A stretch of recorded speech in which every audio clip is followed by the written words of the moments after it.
Assalamualaikum warahmatullahi wabarakatuh.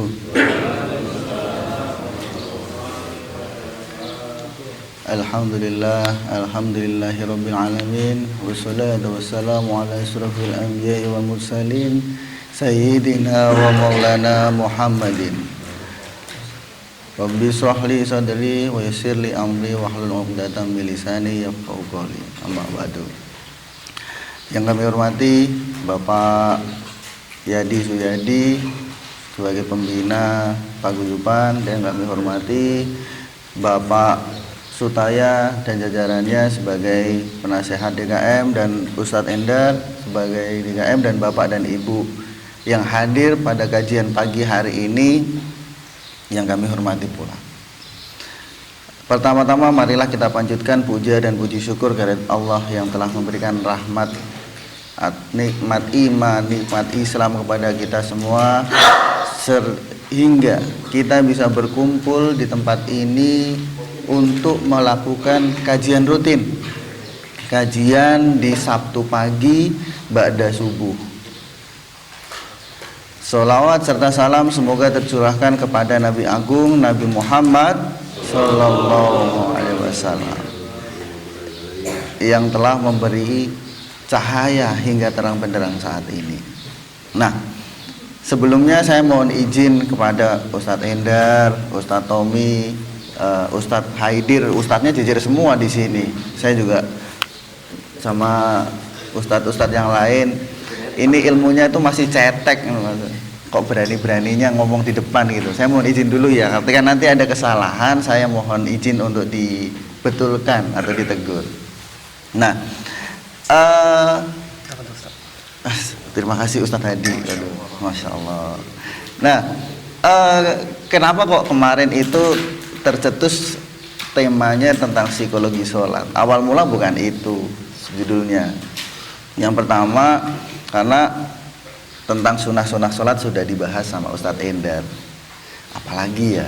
Terus untuk sesuatu hal yang sifatnya tentang kehidupan yang pada umumnya sudah dibahas sama Ustadz Farhan, yang disambungkan antara kehidupan pada umumnya dengan ini. Kemudian Ustadz Raswan dengan kitab Riyadhus Shalihin, yang itu ternyata sudah banyak banget tentang kehidupan, tentang mengenai kehidupan.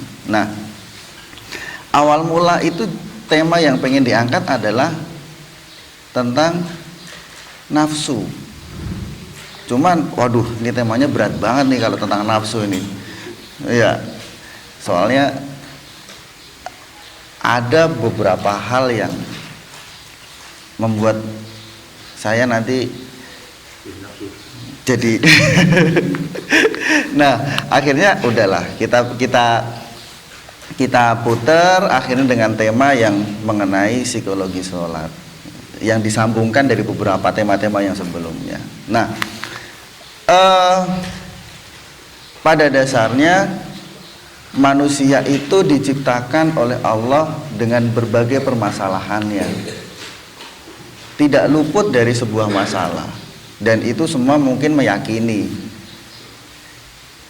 dari permasalahan itu ada yang bisa sampai mengganggu dalam kejiwaan seseorang, bahkan ada yang bisa mengganggu sampai hubungan sosial. Nah, pada dasarnya manusia itu butuh sesuatu hal yang bisa untuk menerapi dirinya dari sebuah permasalahan itu. Dan salah satu terapi religius yang bisa digunakan untuk terapi yang itu ternyata sangat-sangat mujarab, yaitu sholat. Nah, yang kita ketahui, sholat adalah apa? Sholat yang kita ketahui adalah sholat adalah tiang agama, benar. Sholat itu karena saking dibutuhkannya oleh setiap umat Islam, itu sampai disebut tiangnya agama. Dalam arti dapat diartikan bahwa sholat adalah doa, betul nggak? Nah, karena mulai dari takbiratul ihram, Allahu Akbar, itu doa sudah. Sampai akhirnya sampai Assalamualaikum, itu doa semua. Nah, kemudian dalam arti, nah ini kalau yang arti yang begini, ini artinya wilayahnya Pak Haidir. Dalam artian secara definisi, secara istilah, sholat adalah ibadah yang dilakukan dengan beberapa syarat yang diawali dengan takbiratul ihram dan diakhiri dengan salam. Nah, kemudian sholat itu sangat berpengaruh dengan kehidupan. Waktu saya masih ngobrol sama teman saya yang waktu di Jogja, kami duduk di ujung salah satu musola. Kemudian kita memperhatikan orang yang sholat. Satu sholatnya lama, khusyuk. Satu sholatnya cepat. Nah, kita mencoba melihat ke kehidupannya. Coba kita bandingkan bagaimana mentalnya mereka. Yang khusyuk lebih terlihat tenang, kemudian dari sisi konsentrasinya bagus, kemudian bagaimana emosionalnya beliau. Emosionalnya beliau ternyata lebih tenang, lebih bisa bagaimana beradaptasi. Kemudian teman yang satu lagi, coba yang satu lagi, yang sholatnya makin cepat tuh, gitu. Dia emosinya juga masih meledak-meledak begitu dan lain sebagainya. Oh, ternyata sholat itu ada pengaruhnya juga dalam kehidupan kita. Nah, di salah satu buku, judulnya adalah As-Sholatu Hayah. Kemudian sudah diterjemahkan ke Indonesia, itu bahwa sholat sebagai terapi. Nah,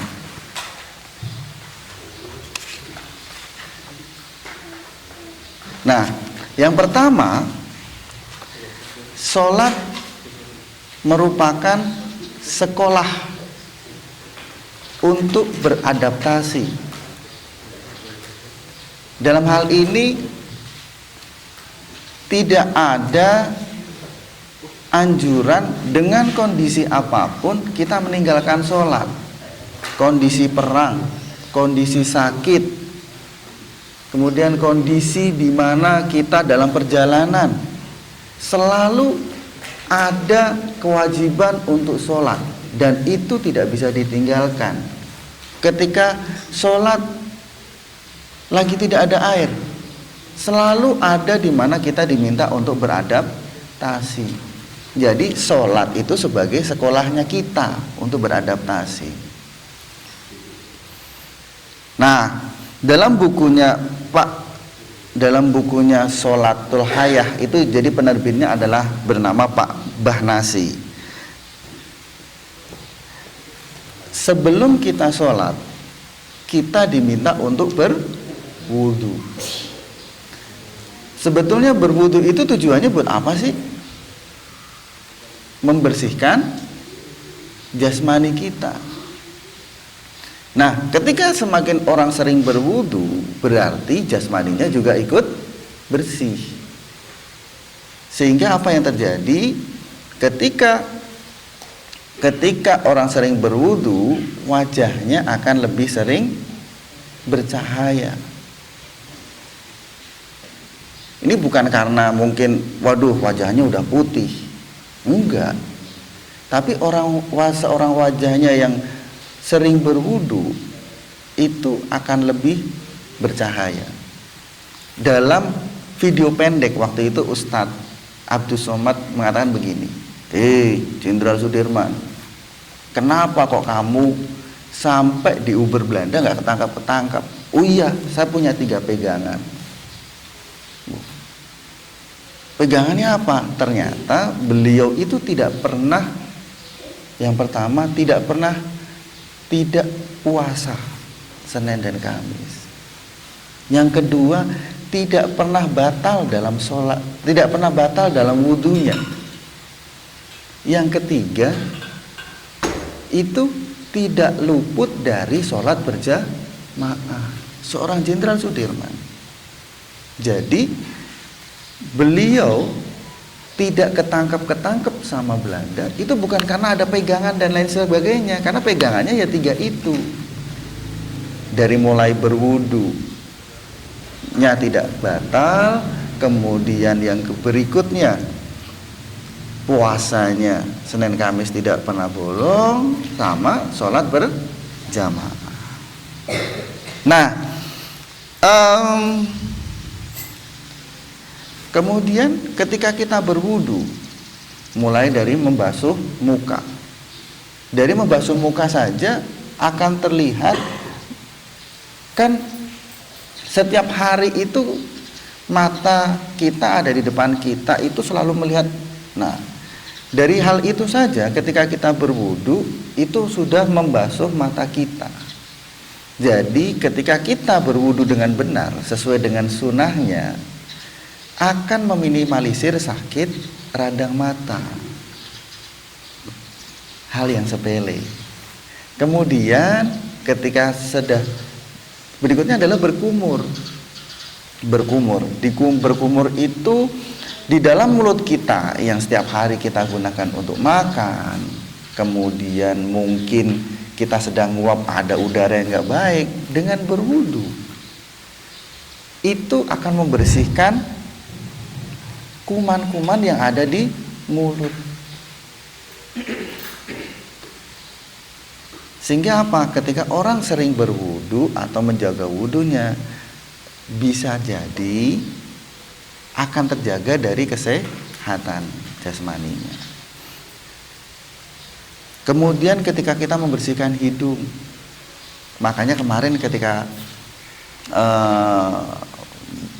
tahun yang lalu mengenai COVID, itu ada yang sudah terapinya berwudu aja. Karena apa? Area hidungnya terjaga. Seperti itu. Nah, kemudian yang berikutnya adalah ketika kita membersihkan kedua telinga, itu juga sama. Bisa jadi. Sehingga apa? Semua kegiatan wudu itu merupakan bentuk penyucian yang sangat lengkap serta pembersihan yang sangat sempurna. Nah,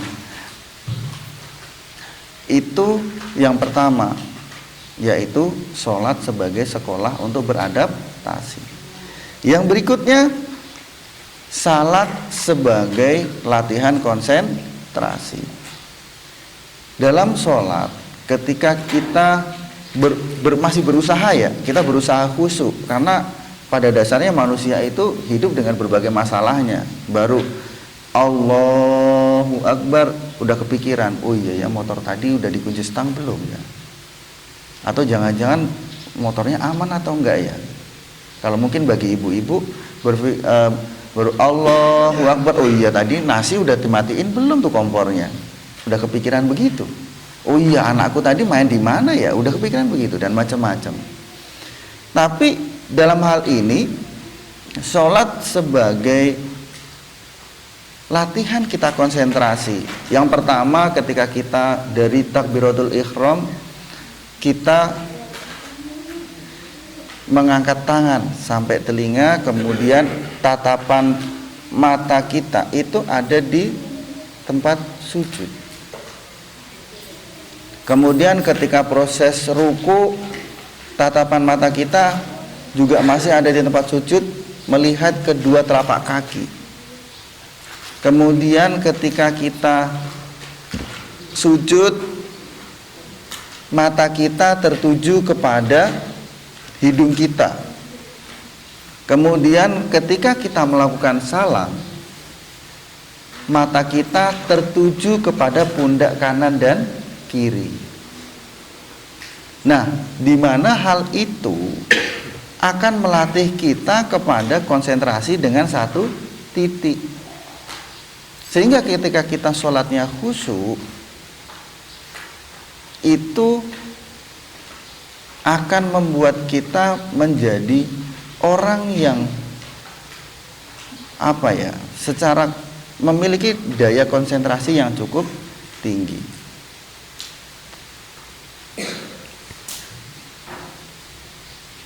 Nah, pada proses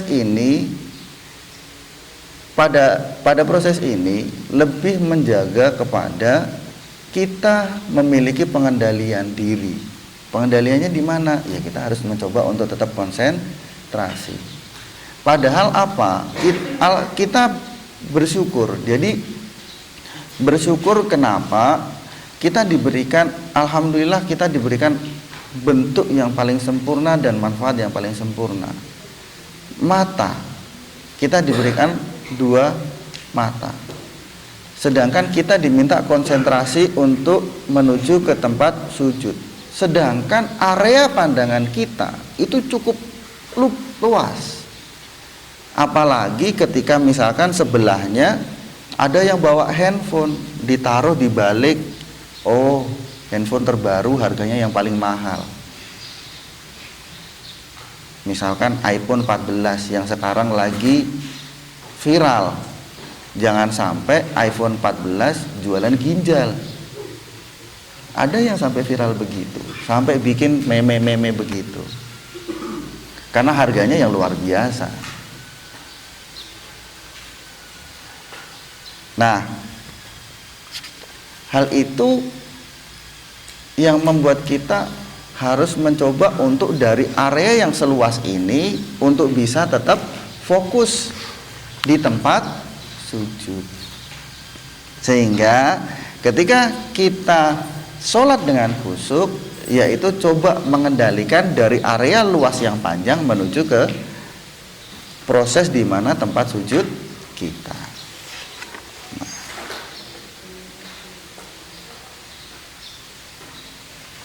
Nah, yang berikutnya, setelah yang pertama sholat itu merupakan sekolah beradaptasi, yang kedua itu sholat sebagai latihan konsentrasi, yang berikutnya adalah sholat itu memiliki norma khusus yang dapat memelihara pikiran yang melakukannya. Jadi ketika kita terkadang untuk melakukan sholat itu ada beberapa hal. Kalau misalkan orang yang sudah jam alarmnya sendiri sudah merasa bahwa ketika dengar adzan Allahu Akbar, udah langsung beresin semua, langsung berangkat sholat. Ada yang antar dulu deh. Ada lagi antar masih ada sampai jam 3 sore kalau sholat duhur. Ada lagi yang bilang begitu kan. Ada yang kalau saya bercanda dengan teman-teman saya itu ada pemain injury time. Jadi kalau belum, misalkan untuk maghrib itu kalau belum 5:30 itu belum sholat. Kadang-kadang ada begitu. Padahal dalam kita melakukan sholat itu melatih kita kepada proses disiplin waktu dan proses disiplin dalam melakukan gerakan-gerakan sholat. Ternyata di dalam sholat sendiri pun sudah banyak yang membahas mengenai ternyata sholat itu ketika semakin kita tepat berarti orang itu juga termasuk orang yang disiplin juga terhadap waktu. Karena sholat itu, ketika sholat itu sudah meresap atau menyatu dalam tubuh manusia, itu akan membawa dianya dalam kehidupan sehari-hari. Contoh, ketika orangnya sudah sholat tepat waktu, ketika diundang rapat atau diundang untuk melakukan kajian, datang telat, itu dia merasa mengganjal di hati. Begitu juga ketika misalkan dia datang ke tempat kerja, itu juga ketika terlambat itu rasanya ada yang mengganjal di hati. Terus kemudian begitu juga ketika ya udah dah sholatnya antar-antaran gitu. Itu juga sama. Ketika datang kerja atau datang ke suatu tempat, ntar aja juga nggak apa-apa, ada juga kok nanti masihan gitu. Berbeda dengan orang yang sudah terlatih untuk disiplinnya, terlatih untuk menjaga konsistensinya.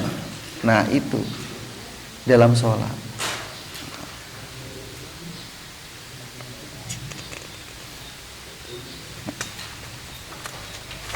Oke.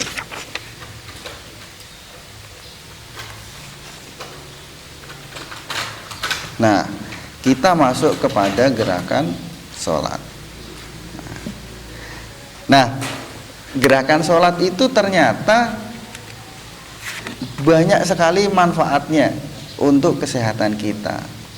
Saya kemarin membaca ada artikel, ada juga saya mencoba membandingkan dengan artikel yang satunya lagi. Nah, artikel yang membuat saya lebih unik itu adalah yang ditulis dalam bukunya Pak Jalaluddin Ancok itu.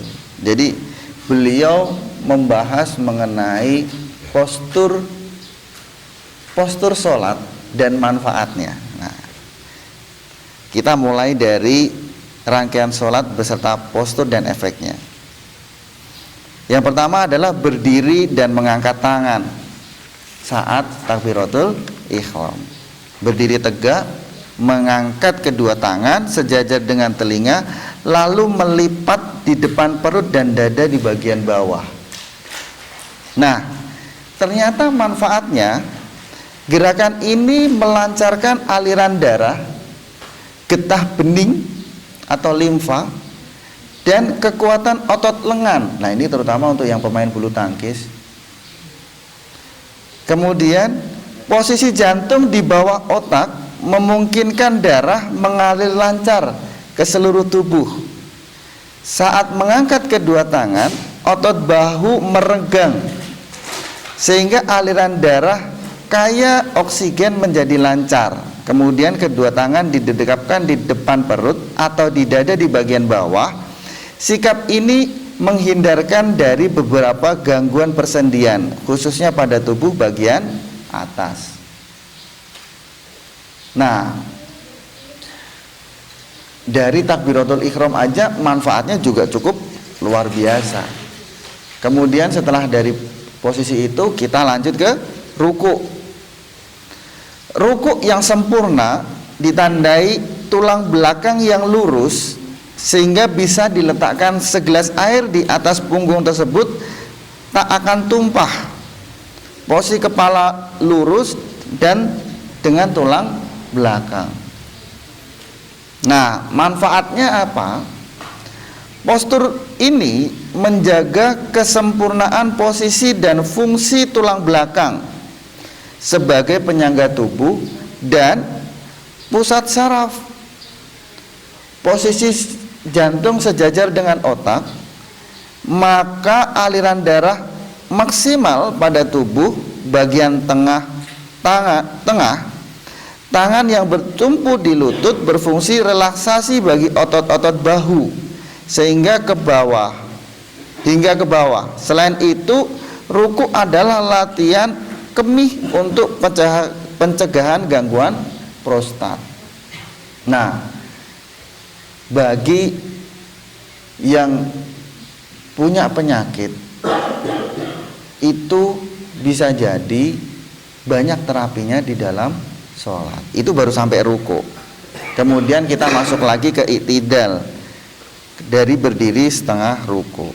Postur adalah bangun dari ruku, tubuh kembali tegak setelah mengangkat kedua tangan setinggi telinga. Manfaatnya i'tidal adalah variasi postur setelah ruku dan sebelum sujud. Gerak berdiri bungkuk, berdiri sujud merupakan latihan pencernaan yang baik. Organ-organ pencernaan di dalam perut mengalami pemijatan dan pelonggaran secara bergantian. Efeknya adalah pencernaan menjadi lebih lancar. Kadang-kadang ketika misalkan kita lagi makan kekenyangan, rata-rata kita memposisikan seperti orang lagi ruku atau mungkin bahkan sujud ketika kita lagi kekenyangan. Akhirnya ketika bangun dari posisi itu, akhirnya apa? Oh, agak legaan. Tapi sesuatu hal yang berlebihan itu tidak baik. Ketika misalkan sampai kekenyangan. Oke, kita masuk ke gerakan duduk di antara dua sujud. Postur duduk ada dua macam, yaitu duduk di antara dua sujud itu duduk tahiyat awal sama duduk tahiyat akhir. Duduk tahiyat awal perbedaannya letak posisi telapak kakinya. Nah, manfaatnya saat duduk tahiyat awal kita bertumpu pada pangkal paha yang terhubung dengan syaraf nervus ischiadius. Posisi ini menghindarkan nyeri pada pangkal paha yang sering menyebabkan penderitanya tidak mampu berjalan. Nah, jadi di paha kita itu juga ada sendi-sendi yang bisa kita bisa kita rangsang dengan duduk di antara duduk tahiyat awal. Nah, untuk duduk tahiyat akhir sangat baik bagi pria sebab tumit menekan aliran kandung kemih, kelenjar kelamin pria, dan saluran vas deferens. Jika dilakukan dengan benar, postur ini mencegah impotensi. Ternyata nyambungnya kemana-mana dari sholat aja. Variasi posisi telapak kaki pada iftirosi dan tawaruk menyebabkan seluruh otot tungkai turut meregang dan kemudian rileks kembali. Gerakan dan tekanan harmonis ini yang menjaga kelenturan dan kekuatan organ-organ gerakan kita. Nah, dari gerakan itu, karena kan banyak macamnya, terkadang ada yang lagi kakinya sakit, ternyata di situ juga ada terapinya. Nah, berikutnya adalah posisi sujud. Posisi sujud yaitu menungging dengan meletakkan kedua tangan, lutut, ujung kaki dan dahi di lantai. Manfaatnya adalah aliran getah bening dipompa ke bagian leher dan ketiak. Posisi jantung di atas otak menyebabkan darah kaya oksigen bisa mengalir maksimal ke otak. Aliran ini berpengaruh pada daya pikir seseorang. Karena itu, lakukan sujud dengan tumak ninah, jangan tergesa-gesa, agar darah mencukupi kapasitasnya di otak. Postur ini juga menghindari gangguan wasir, khususnya bagi wanita. Baik rukuk maupun sujud memiliki manfaat luar biasa bagi kesuburan dan kesehatan organ kewanitaan. Tidak hanya laki-laki saja yang ada manfaatnya, tapi buat wanita juga ada manfaatnya. Ternyata dari postur-postur ini merupakan banyak manfaatnya terhadap kesehatan dari gerakannya saja, sehingga gerakan yang sempurna itu akan mempengaruhi terhadap fungsi yang terjadi. Nah, gerakan sholat yang terakhir adalah salam. Gerakan menoleh ke kanan dan ke kiri ini memberikan pesan sosial. Di luar manfaat yang tadi, setiap gerakan itu untuk kesehatan, ternyata ada pengaruhnya kepada sosial juga, bahwa kita sebagai individu tidak bisa hidup tanpa orang lain, bahwa kita itu setiap seorang muslim itu saling memerlukan, saling berhubungan dalam bermasyarakat.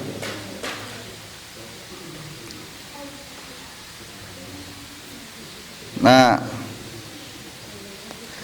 kemudian dari itu baru sholatnya saja.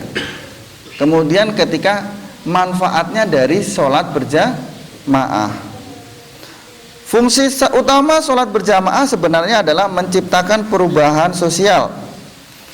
Ia akan merubah kehidupan orang yang salat secara sosial, hubungannya dengan yang lain, dan berpengaruh juga terhadap masyarakat. Perubahan sosial tersebut dapat menciptakan melalui barisan-barisan sholat. Bagi mereka yang datang awal, itu softnya di depan. Bagi yang datang belakangan, softnya di belakang. Nah, itu adalah sebuah keteraturan yang dimana secara tidak langsung kita diajari dari sholat.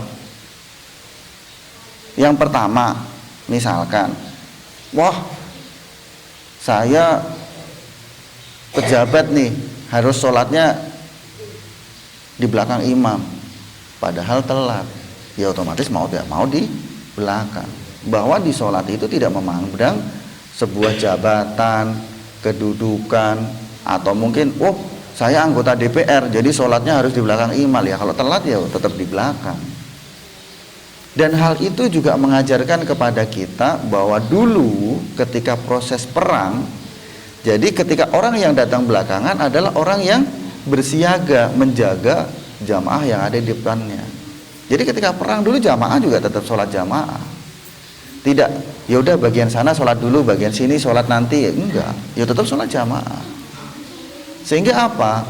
Ketika yang terjadi seperti itu, bahwa di dalam sholat juga mengajari kita bahwa apa? Dalam berhubungan di masyarakat itu tidak memandang jabatan, tidak memandang kasta, sehingga apa? Ya berbaur dalam sholat.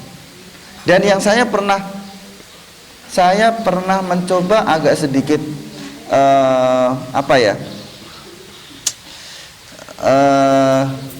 dalam sholat itu ketika kita mau sholat takbiratul ihram mulai dari awal, kan sebelum covid diminta untuk merapatkan shaf. Terkadang ketika kita merapatkan shaf itu, kaki kita dengan kaki jamaah di sebelah kita itu saling berdempetan. Tapi ketika sudah masuk ke rakaat yang kedua, itu shaf merasa longgar lagi, tidak berdempetan lagi. Ketika baru mulai takbiratul ihram, itu waduh, bisa berdesak-desakan.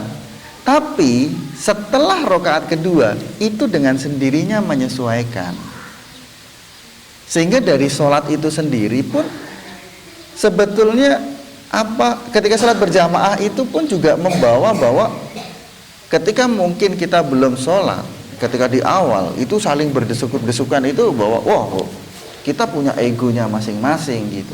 Tetapi dengan sholat ego itu diturunkan, sehingga apa? Yang ada adalah sebuah kepatuhan. Mau nggak mau gerakannya begitu, kamu harus ngikutin gerakannya begitu.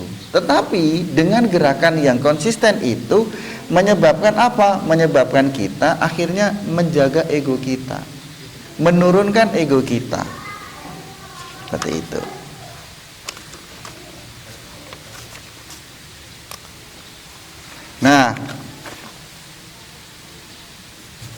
Nah, sebetulnya begini, sholat itu mencegah perbuatan keji dan mungkar.